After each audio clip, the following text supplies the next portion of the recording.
Hello friends, എന്തൊക്കെയുണ്ട്? സുഖമല്ലേ?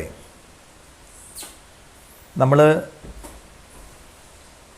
ഈ സമയത്ത് സ്കൂളിൽ വെച്ച് കാണുകയും ക്ലാസ്സുകൾ എടുക്കുകയൊക്കെ ചെയ്യേണ്ട ഒരു സമയമായിരുന്നു. പക്ഷെ നമുക്കറിയുന്ന പോലെ ലോകത്താകമാനം എന്ന പോലെ നമ്മുടെ രാജ്യവും ഒരു ഗ്ലോബൽ പാൻഡമിക്കിൻ്റെ ഭീഷണിയിലാണ്. കോവിഡ്-19 എന്ന ഭീകരമായ ഒരു മഹാമാരി നമ്മുടെ രാജ്യത്തെയും ഗ്രസിച്ചുകൊണ്ടിരിക്കുന്ന ഒരു സാഹചര്യത്തിലാണ് നമ്മളിന്നുള്ളത്. വളരെ പ്രതീക്ഷയോടുകൂടി നമ്മൾ +2 ക്ലാസ്സുകൾ ആരംഭിക്കും എന്ന് പ്രതീക്ഷിച്ചിരുന്ന ദിവസങ്ങളാണിപ്പോൾ കടന്നു പോകുന്നത്. നമുക്ക് നേരിട്ട് ക്ലാസ്സുകൾ കേൾക്കാനുള്ള സാഹചര്യമില്ല. എങ്കിലും നമ്മുടെ അക്കാദമിക് പ്രവർത്തനങ്ങൾ ഇൻഫോർമേഷൻ ടെക്നോളജിയുടെ സഹായത്തോടു കൂടി തുടങ്ങാം എന്നുള്ളതാണ് ഭരണകൂടവും അതുപോലെ തന്നെ പൊതുസമൂഹമൊക്കെ നിർദ്ദേശിച്ചിട്ടുള്ളത്. അതുകൊണ്ട് നമുക്കും വീട്ടിലിരുന്നു കൊണ്ട് തന്നെ നമ്മുടെ പാഠഭാഗങ്ങളെ സംബന്ധിച്ച് ചർച്ചകൾ നടത്താം. നമുക്കറിയാവുന്നതുപോലെ കഴിഞ്ഞ വർഷം നമ്മൾ 11 പ്രമേയങ്ങൾ, ലോക ചരിത്രത്തിലെ വ്യത്യസ്തമായ 11 പ്രമേയങ്ങൾ പഠിച്ചുകൊണ്ട്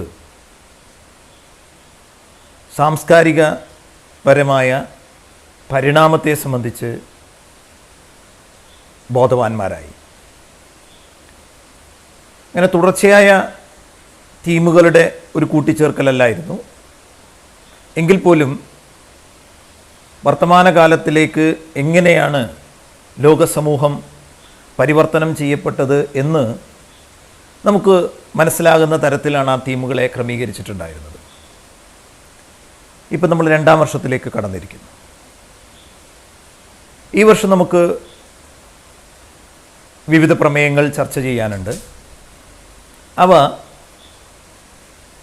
ഇന്ത്യാ ചരിത്രത്തിൽ നിന്ന് എടുത്തിട്ടുള്ളതും അതോടൊപ്പം തന്നെ നമ്മുടെ പ്രിമൈസസ്, നമ്മുടെ സംസ്ഥാനത്തിൻ്റെ, കേരളത്തിൻ്റെ, തമിഴകത്തിൻ്റെ ഒക്കെ ചരിത്രം ഉൾക്കൊള്ളുന്ന തീമുകളും അതിനകത്തുണ്ട്. പ്രാചീന ഇന്ത്യ ചരിത്രത്തിൻ്റെ ഭാഗമായിട്ടുള്ള കാര്യങ്ങൾ നമ്മൾ പഠിക്കുന്നു. മധ്യകാല ഇന്ത്യയുടെ ഭാഗമായിട്ടുള്ള ചരിത്രം നമ്മൾ പഠിക്കുന്നു. ആധുനിക ഇന്ത്യയുടെ ഭാഗമായിട്ടുള്ള പ്രമേയങ്ങൾ നമ്മൾ പഠിക്കുന്നു. അതോടൊപ്പം തന്നെ നമ്മുടെ തൊട്ടടുത്തുള്ള കേരളീയമായ പ്രമേയങ്ങളെ സംബന്ധിച്ച് നമ്മൾ പഠിക്കുന്നുണ്ട്. അപ്പോൾ 15 തീമുകൾ ഈ വർഷം നമുക്ക് പഠിക്കാനുണ്ട്. കമ്പാരിറ്റീവ്ലി 1ാം വർഷത്തേക്കാൾ കൂടുതൽ പ്രമേയങ്ങളിലൂടെ കടന്നു പോവേണ്ട സാഹചര്യം 2ാം വർഷത്തിലുണ്ട്. അപ്പം നമ്മൾ ഈ വർഷം തുടങ്ങുന്നത് ലോകത്തിൻ്റെ സാംസ്കാരിക ചരിത്രത്തിലേക്കുള്ള ഇന്ത്യയുടെ ഏറ്റവും വലിയ സംഭാവന. നമ്മൾ വൈവിധ്യമാർന്ന പുരാതന സംസ്കാരങ്ങളെക്കുറിച്ച് പഠിച്ചിട്ടുണ്ട്.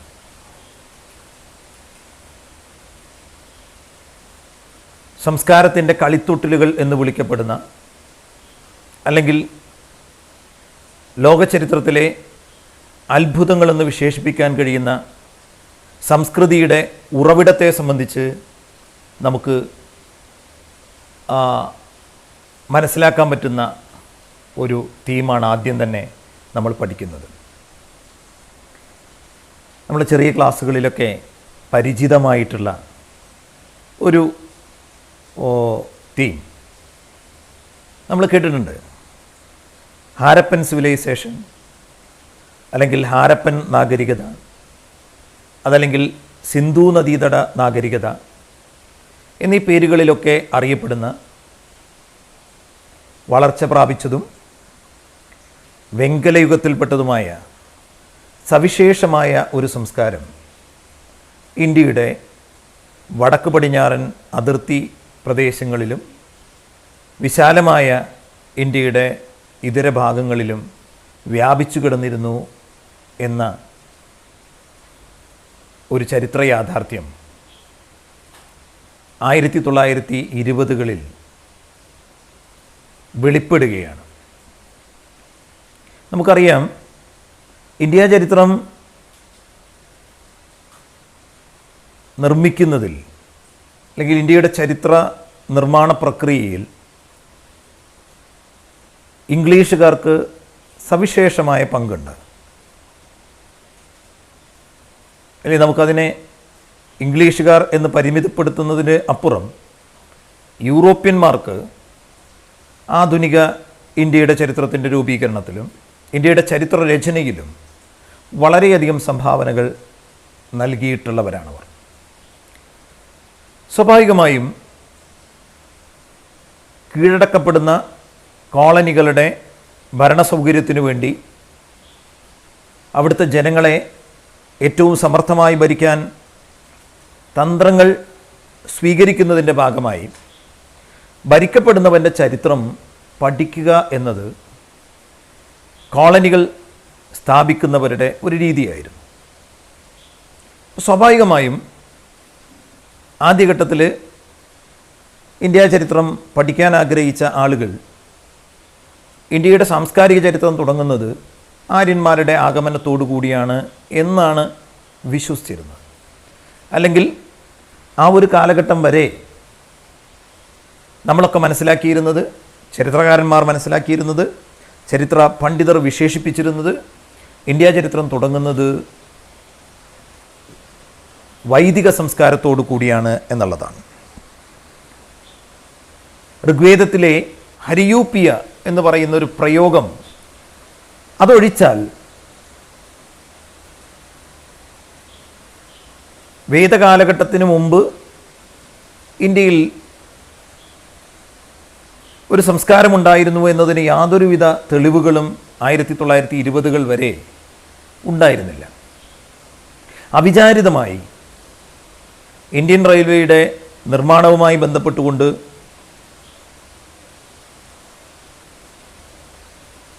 ജോലി ചെയ്തിരുന്ന ആളുകൾ അവിചാരിതമായി ഇഷ്ടികകളുടെ അവശിഷ്ടങ്ങൾ കണ്ടെത്തുകയും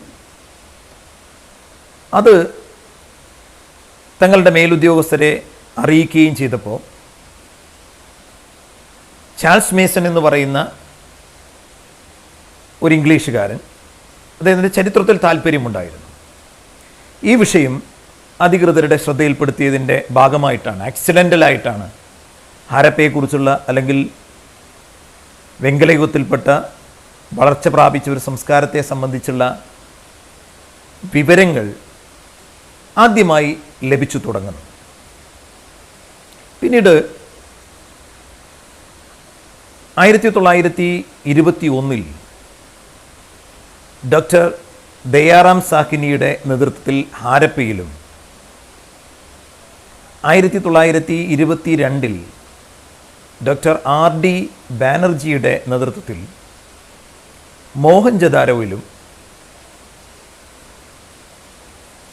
എക്സ്കവേഷൻസ് നടത്തപ്പെടുകയും വളരെ വിലപിടിപ്പുള്ള ഭൗതികാവശിഷ്ടങ്ങൾ കണ്ടെത്തുകയും ചെയ്തു. യഥാർത്ഥത്തിൽ ഹാരപ്പയിലും മോഹൻജദാരോയിലും ഉണ്ടായ ഈ കണ്ടെത്തലുകൾ എന്ന് പറയുന്നത് ഇന്ത്യ ചരിത്രത്തിൻ്റെ കാലപ്പഴക്കത്തെ BC 3500 കൊണ്ടുപോകുന്ന ഉദാത്തമായ കണ്ടെത്തലുകളായിരുന്നു. അതുവരെ ഇന്ത്യ ചരിത്രത്തെ സംബന്ധിച്ച് നമ്മൾ ആലോചിച്ചിരുന്ന അല്ലെങ്കിൽ വിശ്വസിച്ചിരുന്ന, നമ്മൾ പഠിപ്പിച്ചിരുന്ന പല കാര്യങ്ങളും അവിടെയല്ല തുടങ്ങുന്നത് എന്നും അതിനു മുമ്പ് അത്ഭുതകരവും സവിശേഷകരവുമായ ഒരു സാംസ്കാരിക ചരിത്രം ഇന്ത്യക്കുണ്ട് എന്നും ഈ ഭൗതികാവശിഷ്ടങ്ങളുടെ കണ്ടെത്തലുകൾ നമ്മെ ബോധ്യപ്പെടുത്തി. അങ്ങനെ ഒരു പുതിയ സംസ്കാരം കണ്ടെത്തിയതായി പ്രഖ്യാപിക്കപ്പെട്ടു എന്നുള്ളതാണ്. ഇതിനെ നമ്മൾ ഹാരപ്പൻ സിവിലൈസേഷൻ എന്ന് വിളിക്കുന്നു, ഇൻഡസ് വാലി സിവിലൈസേഷൻ എന്ന് വിളിക്കുന്നു. എന്തുകൊണ്ട് ഈ സംസ്കാരത്തെ ഹാരപ്പൻ സിവിലൈസേഷൻ എന്ന് വിളിച്ചു എന്ന് ചോദിച്ചാൽ, ആദ്യമായി വെങ്കലയുഗത്തിൽപ്പെടുന്ന ഒരുപാട് സവിശേഷതകളുള്ള ഈ സംസ്കാരത്തിൻ്റെ അവശിഷ്ടങ്ങൾ ഹാരപ്പയിൽ നിന്നും കണ്ടെത്തിയതുകൊണ്ട് അതിനെ ഹാരപ്പൻ സംസ്കാരം എന്ന് വിളിച്ചു. പിന്നെന്തുകൊണ്ടായിരിക്കാം ഇൻഡസ് വാലി സിവിലൈസേഷൻ എന്ന് വിളിച്ചത്, അല്ലെങ്കിൽ സൈന്ധവ നാഗരികത എന്ന് വിളിച്ചത്? അതിൻ്റെ കാരണം, many of the important sites have been discovered from the valley of the river Indus എന്ന് പറഞ്ഞാൽ അത് ഇൻഡസിൻ്റെ ചുറ്റും പരിമിതപ്പെടുത്തപ്പെടുന്നില്ല എങ്കിൽ പോലും പല സൈറ്റുകളും ഇൻഡസിൻ്റെ തീരത്ത് നിന്നുകൂടി കണ്ടെത്തിയിട്ടുണ്ട്. അതുകൊണ്ട് ഇതിനെ സൈന്ധവ നാഗരികത എന്നും പറഞ്ഞു. പിന്നീട് വളരെ വിദൂരമായ പ്രദേശങ്ങളിൽ പോലും സമാനമായ ഈ സംസ്കാരത്തിൻ്റെ അവശിഷ്ടങ്ങൾ കണ്ടെത്തിയതുകൊണ്ട് ഇൻഡസ് വാലി സിവിലൈസേഷൻ എന്ന് വിളിക്കുന്നത് ഒരുപക്ഷേ ഈ സംസ്കാരത്തെ പരിമിതപ്പെടുത്തുന്നതാണ് എന്ന് വേണമെങ്കിലും പറയാവുന്നതാണ്. ഏതായാലും ഇതിനെ ലോകചരിത്രത്തിൽ ഹാരപ്പൻ സിവിലൈസേഷൻ എന്നോ അതല്ലെങ്കിൽ ഇൻഡസ് വാലി സിവിലൈസേഷൻ എന്നൊക്കെ അറിയപ്പെടുന്നു. അതോടുകൂടി ലോകത്തിൻ്റെ ഏതൊരു സംസ്കാരത്തിൻ്റെ തുടക്ക കാലഘട്ടത്തോടും കിടപിടിക്കുന്ന തരത്തിലുള്ള ഒരു സംസ്കാരം ഇന്ത്യയിലും ഉണ്ടായിരുന്നു എന്ന് ബോധ്യപ്പെടുകയാണ് ചെയ്യുന്നത്. മെസോപ്പൊട്ടോമിയൻ സംസ്കാരത്തിൻ്റെ സമകാലികമായിട്ടുള്ള ചില കാര്യങ്ങൾ മെസോപ്പൊട്ടോമിയൻ സംസ്കാരത്തേക്കാൾ മുകളിലുള്ള വെങ്കലയുഗത്തിൽപ്പെട്ട ഒരു സംസ്കാരമായിരുന്നു നമ്മുടെ ഈ ഇൻഡസ് വാലി സിവിലൈസേഷൻ അല്ലെങ്കിൽ ഹാരപ്പൻ സിവിലൈസേഷൻ എന്ന് പറയുന്നു. നമുക്കറിയാം, ഇതിനെ, ഈ തീമിനെ അല്ലെങ്കിൽ ഈ ചാപ്റ്ററിനെ നമ്മൾ വിളിക്കുന്നത് സ്റ്റോൺസ്, ബീഡ്സ് ആൻഡ് ബോൺസ് എന്നാണ്. എന്തുകൊണ്ട് ഇത്തരത്തിൽ ഒരു പരാമർശം വന്നു എന്ന് ചോദിച്ചാൽ,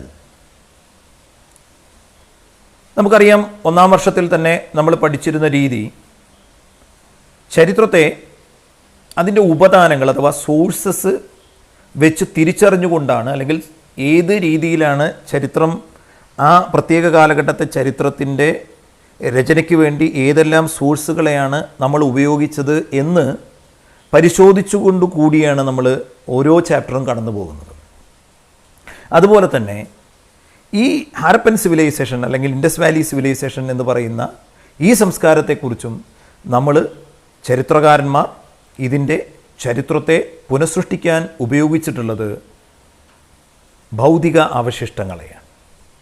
പ്രത്യേകിച്ച് നമുക്കറിയാം, ചരിത്ര രചനയ്ക്ക് വ്യത്യസ്തമായ സോഴ്സുകൾ ഉപയോഗിക്കുന്നു. അതിൽ പ്രൈമറി സോഴ്സ് ഉണ്ടാവാം, സെക്കൻഡറി സോഴ്സ് ഉണ്ടാവാം, ആർക്കിയോളജിക്കൽ സോഴ്സ് ഉണ്ട്. ആ പ്രൈമറി സെക്കൻഡറി സോഴ്സുകളെ തന്നെ നമുക്ക് വ്യത്യസ്തമായ സോഴ്സുകളായി തരംതിരിക്കാവുന്നതാണ്. അപ്പം അതിലേറ്റവും ഫസ്റ്റ് ഹാൻഡ് ഇൻഫർമേഷൻ നൽകുന്ന,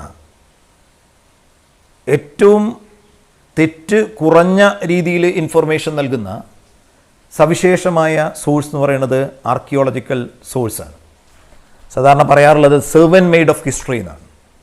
ചരിത്രത്തെ ശരിയായ രീതിയിൽ കൺസ്ട്രക്റ്റ് ചെയ്യാൻ പറ്റുന്ന തെളിവാണ് ആർക്കിയോളജിക്കൽ സോഴ്സസ് എന്ന് പറയുന്നത്. അത് പ്രധാനമായും മെറ്റീരിയൽ റിമൈൻസ്.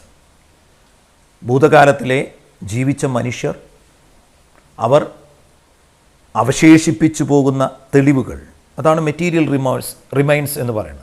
വ്യത്യസ്തമായ മെറ്റീരിയൽ റിമൈൻസ് ഉണ്ടാവും. ആഭരണങ്ങളാവാം, ഉപകരണങ്ങളാവാം, സാധന സാമഗ്രികളാവാം, അവരുടെ ഷെൽട്ടറിൻ്റെ അവശിഷ്ടങ്ങളാവാം, whatever it may be. അവർ എന്തവശേഷിപ്പിച്ചു പോകുന്നു അതെല്ലാം ആർക്കിയോളജിക്കൽ സോഴ്സസാണ്.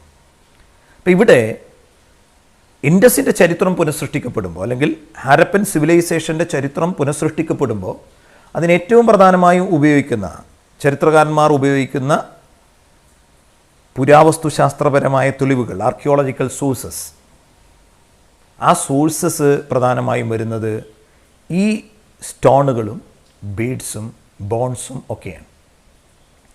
അപ്പം അതുകൊണ്ടാണ് അത്തരത്തിലുള്ള ഒരു ടെർമിനോളജി ഈ തീമിന് വേണ്ടി കൊടുത്തിട്ടുള്ളത്. ധാരാളം അവശിഷ്ടങ്ങൾ കണ്ടെത്തിയതിൽ നിന്ന് നമുക്ക് ഈ സംസ്കാരത്തിൻ്റെ വ്യാപ്തിയെ സംബന്ധിച്ച്, അതിൻ്റെ സവിശേഷതകളെ സംബന്ധിച്ച്, അതിൻ്റെ നേട്ടങ്ങളെ സംബന്ധിച്ചൊക്കെ വളരെ കൃത്യമായി നമുക്ക് മനസ്സിലാക്കാൻ വേണ്ടി കഴിയുന്നു എന്നുള്ളതാണ്. ഏറ്റവും പ്രധാനപ്പെട്ട ഒരു കാര്യം,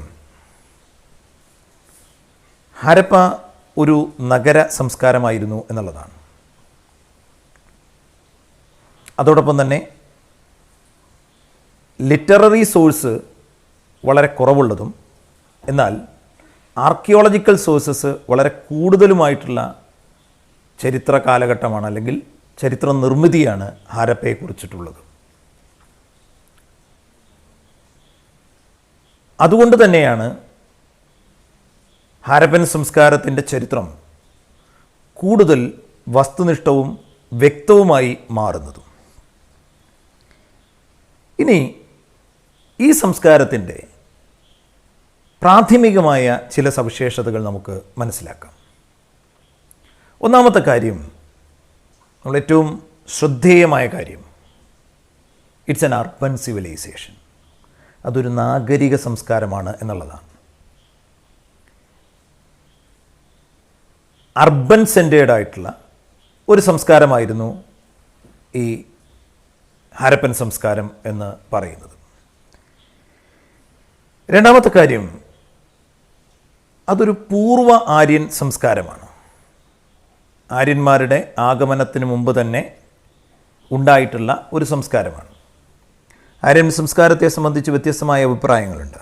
ആര്യൻ സംസ്കാരം ആര്യന്മാർ സെൻട്രൽ ഏഷ്യയിൽ നിന്ന് വന്നവരാണെന്നും ആര്യ സംസ്കാരം അധിനിവേശത്തിൻ്റെ അടിസ്ഥാനത്തിൽ വന്ന് സ്ഥാപിക്കപ്പെട്ട സംസ്കാരമാണ് എന്നൊക്കെയുള്ള പല ഇൻ്റർപ്രിട്ടേഷൻസും ഉണ്ട്. പക്ഷെ ഇവിടെ നമ്മൾ ഹാരപ്പൻ സംസ്കാരത്തെക്കുറിച്ച് പറയുമ്പോൾ അത് സമ്പൂർണ്ണമായും ഇന്ത്യയിൽ ഒറിജിനേറ്റ് ചെയ്തിട്ടുള്ള സംസ്കാരമാണ്. അത് പൂർവ്വ ഹാരപ്പൻ സംസ്കാരമാണ്. മറ്റൊരു സുപ്രധാനമായ കാര്യം, അതൊരു വെങ്കല യുഗ സംസ്കാരമാണ്. വെങ്കല യുഗം എന്ന് പറഞ്ഞാൽ ബ്രോൺസ് ഏജ് കൾച്ചറാണ്.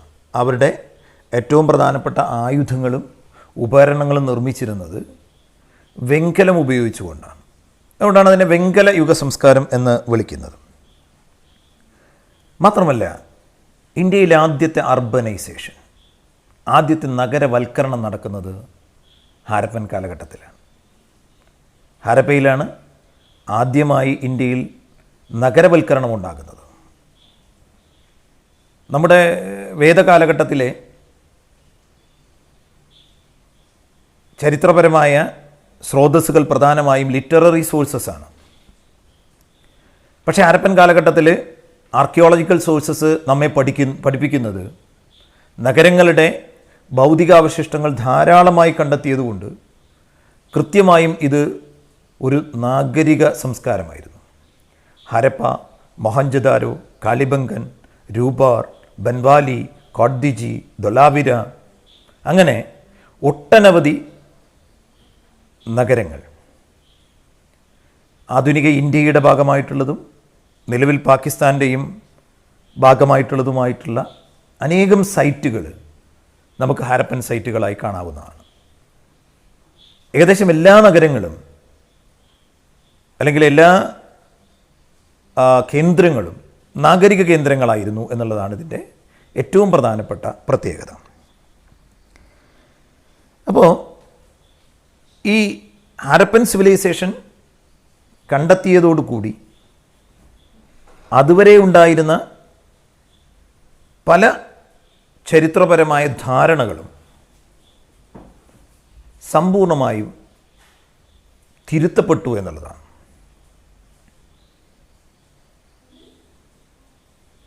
നഗരജീവിതം തുടങ്ങുന്നത് 3500-നും 1800-നും ഇടയിലെ സവിശേഷമായ വെങ്കലയുഗ സംസ്കാരമായിരുന്ന ഹാരപ്പൻ സംസ്കാരത്തിലാണ് എന്ന് കൃത്യമായി സ്ഥാപിക്കപ്പെട്ടു എന്നുള്ളതാണ് ഇതിൻ്റെ പ്രത്യേകത. അപ്പോൾ ഹാരപ്പയുടെ വിവിധ സൈറ്റുകൾ, വിവിധ ആളുകളാണ് ഹാരപ്പൻ സൈറ്റുകൾ എക്സ്കവേറ്റ് ചെയ്തിട്ടുള്ളത്. അല്ലെങ്കിൽ ഓരോ സൈറ്റുകളും ഡിസ്കവർ ചെയ്തിട്ടുള്ളത് വ്യത്യസ്തരായ ആളുകളാണ്. അതിൽ ഏറ്റവും പ്രധാനപ്പെട്ടത് ഹരപ്പ കണ്ടെത്തിയിട്ടുള്ള ഡോക്ടർ ദയാറാം സാഹ്നി, മോഹൻജദാരോ കണ്ടെത്തിയിട്ടുള്ള ആർ ഡി ബാനർജി, അതുപോലെ തന്നെ വ്യത്യസ്തരായ അനേകം ചരിത്ര പണ്ഡിതന്മാർ 1920 ശേഷം അധികം വൈകാതെ തന്നെ നിരവധി സൈറ്റുകൾ കണ്ടെത്തുകയാണ് ചെയ്യുന്നത്. അങ്ങനെ പിന്നീട് ആർക്കിയോളജിക്കൽ സർവേ ഓഫ് ഇന്ത്യയുടെ പ്രവർത്തനത്തിൻ്റെ ഫലമായി വളരെ കൃത്യവും വ്യക്തവുമായ പഠനങ്ങൾ ഈ വിഷയത്തിൽ നടക്കുകയും 3500-നും 1800-നും ഇടയിൽ പൂർണ്ണ വളർച്ചയെത്തിയതും സവിശേഷവുമായ ഒരു വെങ്കലയുഗ നാഗരികത ഇന്ത്യയിൽ ഉണ്ടായിരുന്നു എന്ന് സ്ഥാപിക്കപ്പെടുകയും ചെയ്തു. ഇതാണ് പ്രാഥമികമായി ആമുഖമായി നമ്മൾ പറയുന്നത്. വരും ദിവസങ്ങളിൽ ഈ ചരിത്രത്തെ സംബന്ധിച്ചുള്ള ഇതിൻ്റെ ഹാരപ്പൻ സിവിലൈസേഷൻ്റെ വ്യത്യസ്തമായ പ്രത്യേകതകളെ സംബന്ധിച്ച് നമ്മൾ ഡിസ്കസ് ചെയ്യും. നന്ദി.